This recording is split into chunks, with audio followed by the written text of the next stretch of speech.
All right, good morning, guys. I hope that you're doing well. So, like I said yesterday in our live class, we are going to be doing an activity today that builds on the ideas that you learned yesterday.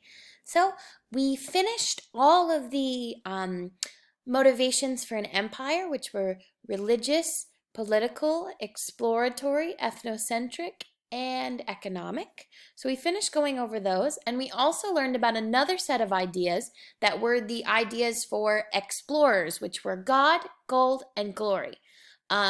Yesterday we learned how these two sets of thoughts, the motivations for empires and the motivations for explorers fit together, and how they worked together to help spread empires and encourage exploration.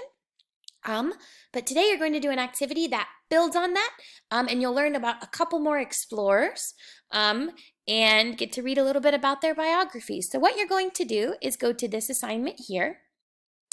And in this assignment, you'll see two different explorers and a brief history about them.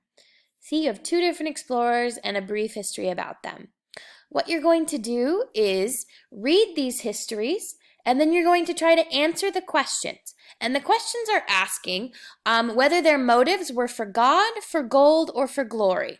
You have to justify your answers with reasons and examples. So that means you cannot give me a one or two sentence answer. I want you to be thoughtful, and I want you to give specific examples about the things that they did, maybe the patterns they had in their life.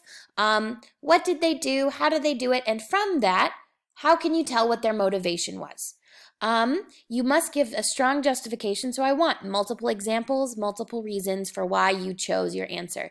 There can be more than one correct answer for each one. Maybe it's both God and glory. Maybe it's both gold and glory. But I want you to just choose just choose one reason and give a strong justification for it. Okay, so you will read these, answer the questions, answer them thoughtfully, reference the activities we did in class. Reference the slides we went over in class yesterday, and use what we learned yesterday to help you complete this. All right, turn this in when you finish. Email me if you have any questions. I look forward to seeing your answers. Have a great Friday and a good weekend. Stay healthy, guys.